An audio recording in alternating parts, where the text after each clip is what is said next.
और आज से पहले कौन से ऐसे न्यूज़ चैनल्स हैं, कितने ऐसे न्यूज़ चैनल हैं जिनसे आपने इस तरह की जो डिटेल मांगी हो कि आप 4 साल का अपना टॉयलेट पेपर का भी खर्च दिखाइए, तो ये भी हमें देखना चाहिए। क्योंकि मुझे नहीं लगता आज से पहले इस लेवल पे आप न्यूज़ चैनल्स पर सवाल कई बार उठते आए कि भाई आप इस तरह से रिपोर्टिंग क्यों कर रहे हैं या ये ऐसा क्यों कर रहे हैं, लेकिन जिस लेवल पे आज ये मुंबई पुलिस कमिश्नर या महाराष्ट्र सरकार उतर गई है, ये स्तर कभी देखने को नहीं मिला है, ना किसी रीजनल न्यूज़ चैनल के लिए ना किसी नेशनल न्यूज़ चैनल के लिए। तो इसमें अब सेंटर को बड़ी जल्दी संज्ञान लेना चाहिए और इन्वॉल्व होना चाहिए। क्योंकि देखिए कब तक अब अर्नब गोस्वामी रोज बेचारे अपने आप को साबित करते रहते हैं। अभी प्रदीप भंडारी को हमने देखा, उन्हें मुंबई पुलिस ने बुलाया वहां पे इन्वेस्टिगेशन करने, उनका मोबाइल जब्त कर लिया और उन्हें 9 घंटे बिठाए रखा, पानी तक नहीं दिया, पंखा तक नहीं था वहां पे, लंच तक नहीं करने दिया।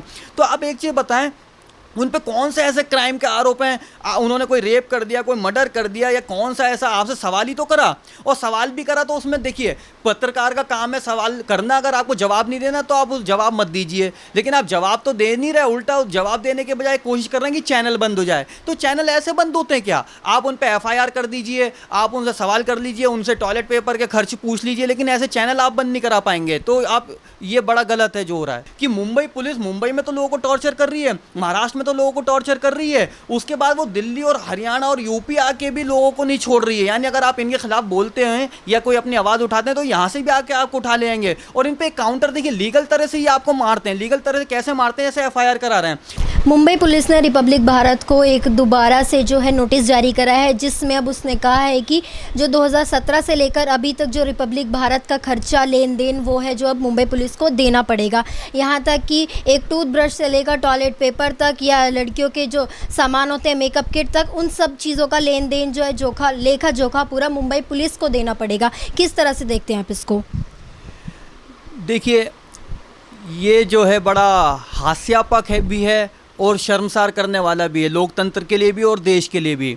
इसमें सेंट्रल गवर्नमेंट भी क्यों अभी तक इस पर कोई संज्ञान नहीं ले रही है और जो हो रहा है होने दे रही है, इस पर भी बड़ा मतलब हमें दुख है। क्योंकि अब पूरी जनता भी अपील कर रही है कि इस पर सेंटर को अब अपना सेंट्रल गवर्नमेंट को इस पर इन्वॉल्वमेंट देना चाहिए, अपना राष्ट्रपति शासन लगाना चाहिए। और नहीं भी लगाना चाहिए तो कम से कम इन्हें तलब करके इनसे सवाल तो करें कि आप ये कर क्या रहे हैं, किस तरह का मजाक है।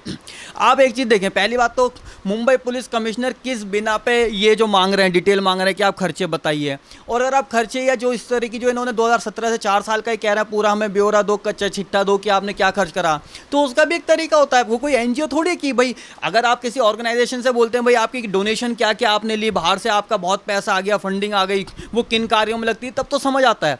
एक न्यूज़ चैनल वो अपना न्यूज़ चैनल चला रहा है, उसके बदले उसके हज़ारों उसमें स्टाफ है, वो सैलरी भी देता है, और आप देखें तो भाई उसका वो ऐड आते हैं, उसका पैसा आता है। तो दुनिया भर की चीज़ें आपको 4 साल का चलो वो दे भी देगा, लेकिन आप उसमें भी किस स्तर तक गिर जाते हैं। आप उससे बोलते हैं आप टॉयलेट पेपर का भी हिसाब दीजिए, आप मेकअप का भी हिसाब दीजिए, यहाँ तक कि जो अगर हम इनकी जो ये जो माइक होते हैं, जो रिपोर्टर्स के माइक होते हैं, ये भी कितने के लिए और कितने के कैमरे आपने खरीदे उसका भी हिसाब दीजिए।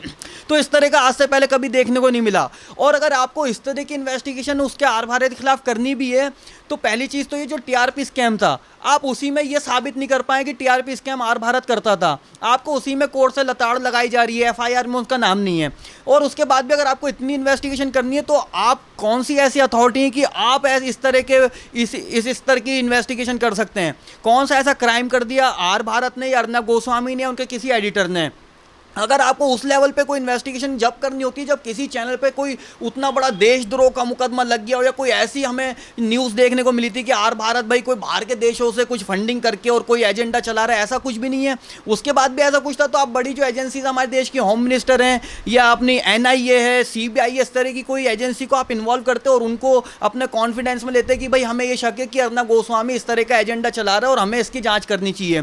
तो आप किस बिना पे ऐसा कर रहे हैं? और आज से पहले कौन से ऐसे न्यूज़ चैनल हैं, कितने ऐसे न्यूज़ चैनल हैं जिनसे आपने इस तरह की जो डिटेल मांगी हो कि आप 4 साल का अपना टॉयलेट पेपर का भी खर्च दिखाइए, तो ये भी हमें देखना चाहिए। क्योंकि मुझे नहीं लगता आज से पहले इस लेवल पे आप न्यूज़ चैनल्स पर सवाल कई बार उठते आए कि भाई आप इस तरह से रिपोर्टिंग क्यों कर रहे हैं या ये ऐसा क्यों कर रहे हैं, लेकिन जिस लेवल पे आज ये मुंबई पुलिस कमिश्नर या महाराष्ट्र सरकार उतर गई है, ये स्तर कभी देखने को नहीं मिला है, ना किसी रीजनल न्यूज़ चैनल के लिए ना किसी नेशनल न्यूज़ चैनल के लिए। तो इसमें अब सेंटर को बड़ी जल्दी संज्ञान लेना चाहिए और इन्वॉल्व होना चाहिए, क्योंकि देखिए कब तक अब अर्नब गोस्वामी रोज बेचारे अपने आप को साबित करते रहते हैं। अभी प्रदीप भंडारी को हमने देखा, उन्हें मुंबई पुलिस में बुलाया वहाँ पे इन्वेस्टिगेशन करने, उनका मोबाइल जब्त कर लिया और उन्हें 9 घंटे बिठाए रखा, पानी तक नहीं दिया, पंखा तक नहीं था वहाँ पे, लंच तक नहीं करने दिया।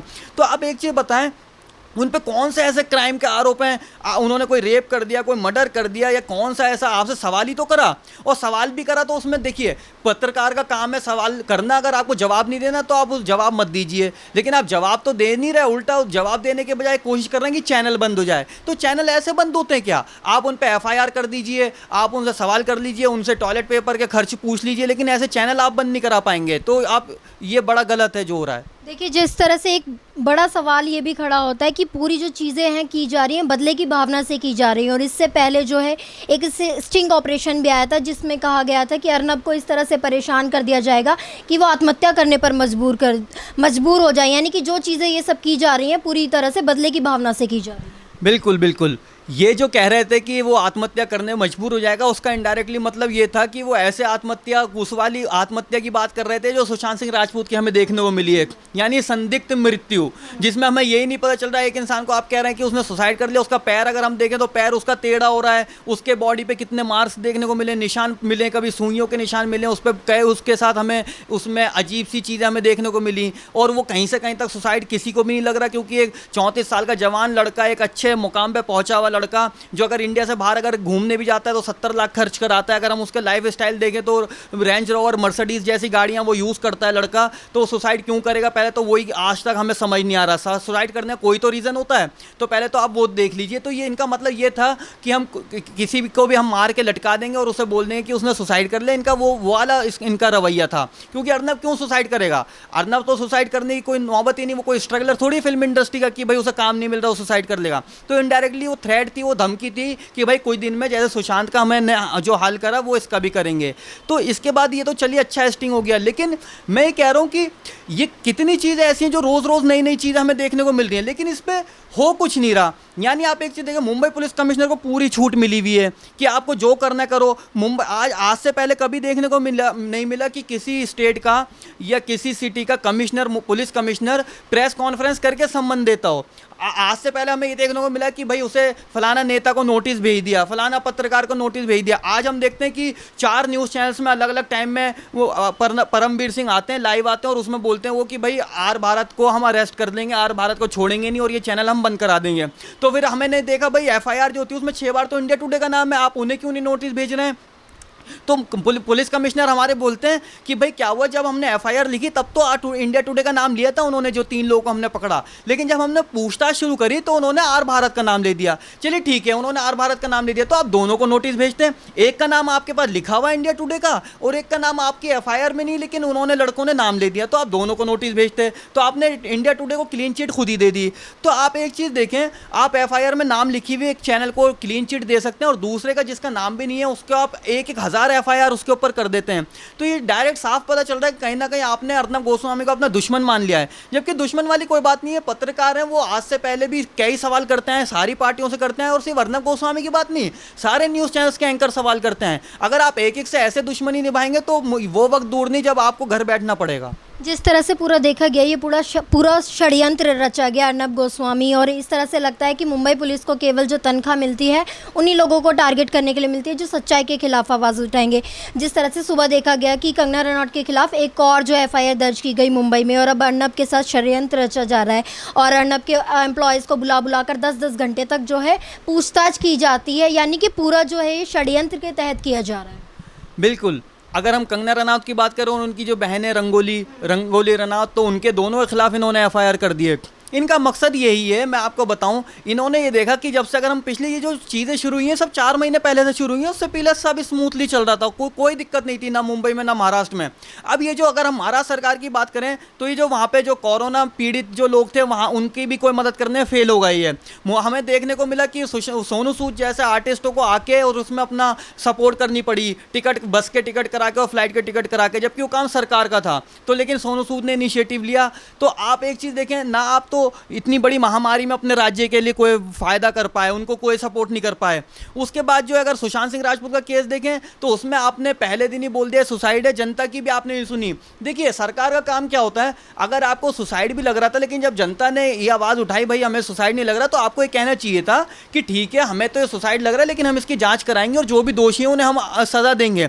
लेकिन आप उल्टा आक्रामक रवैया अपना लेते हैं, यानी जैसी कंगना रनौत या कोई आप और हम आके बोलते हैं भाई कि ये सुसाइड नहीं है मर्डर है, तो आप बोलते हैं भाई हम तुम्हें छोड़ेंगे नहीं, हम तुम्हारे साथ ऐसा कर देंगे, और आप कर भी देते हैं। आपने कंगना रनौत का 2 करोड़ का लॉस कर दिया ऑफिस तोड़ के, आज तक वो अपना केस लड़ रही हैं, उससे भी आपका पेट नहीं भरा, आपका मन नहीं भरा, तो आप उन पर दोबारा एफआईआर कर दिए। आप एक चीज़ देखें, आज के टाइम में मुंबई में थोक के हिसाब से एफआईआर हो रही हैं, यानी एफआईआर कराने के लिए बड़े से बड़ा जिसके साथ इतना गलत काम हो जाता है, यहाँ तक कि हमें देखने को मिला है कि रेप पीड़ित महिलाओं को भी एफआईआर कराने के लिए कितनी मुश्किलों का सामना करना पड़ता है, उन्हें बार बार कोर्ट के चक्कर काटने पड़ते हैं, मेडिकल होगा, ये होगा, वो होगा, उसके बाद एफआईआर होती है, तो प्रेशर में आके होती है जब मीडिया में कोई केस उछल जाता है। यहाँ पे क्या हो रहा है, यहाँ पे रोज़ मुझे लग रहा है कि बस वहाँ पे टाइपराइटर बैठ के इनके पुलिस स्टेशन में बस एफआईआर ही बनाया जा रहा है, 1,000 एफआईआर एक दिन में, उससे भी आपकी 1,000 एफआईआर कम लग रही थी, तो आपने क्या बोला ठीक है एक कंगना रनौत और रंगोली के लिए भी बना दो एफआईआर, यानी ढूंढ ढूंढ के। और हो सकता है बहुत जल्द अभी क्या करेंगे, फेसबुक और ट्विटर खोल के बैठेंगे, एफआईआर जैसे टाइप हो रही कि ठीक है अच्छा एक और बना दो, ये वाला भी एक बंदा ट्वीट कर रहा है हमारे खिलाफ, एक एफआईआर और बनाओ, तो इस तरह से। और हमें देखने को भी मिला है, अगर हम मुंबई पुलिस की बात करें तो दिल्ली आके या फरीदाबाद आके कई लोगों को यहाँ से उठा के ले जाते हैं और वहां पे जाके उन्हें इतना टॉर्चर करते हैं कि वो बाहर आके बोलते हैं उद्धव सरकार बहुत बढ़िया है और आदित्य ठाकरे बहुत बढ़िया है। तो आप एक चीज देखें किस तरह का हम डेमोक्रेसी में हम रह रहे हैं कि मुंबई पुलिस मुंबई में तो लोगों को टॉर्चर कर रही है, महाराष्ट्र में तो लोगों को टॉर्चर कर रही है, उसके बाद वो दिल्ली और हरियाणा और यूपी आके भी लोगों को नहीं छोड़ रही है। यानी अगर आप इनके खिलाफ बोलते हैं या कोई अपनी आवाज उठाते हैं तो यहाँ से भी आके आपको उठा ले आएंगे। और इन पे काउंटर देखिए, लीगल तरह से ये आपको मारते हैं। लीगल तरह से कैसे मारते हैं, जैसे एफआईआर करा रहे हैं, इनका ये साइबर सेल को भेज देते हैं, ये बोलते हैं भाई आप ट्विटर पे फेसबुक पे आपने इस तरह की बात करी इसलिए हम आपको अरेस्ट कर रहे हैं। अरे खुलेआम देश के प्रधानमंत्री के लिए लोग क्या क्या बोल रहे हैं, इस तरह से तो पता चलेगा रोज 1-1 लाख 2-2 लाख एफआईआर होने लगेंगी देश में, वो भी बेफिजूल की। तो ऐसे मुझे नहीं लगता कब तक चलेगा, इस पर अब जल्दी संज्ञान लेना चाहिए भारत सरकार को।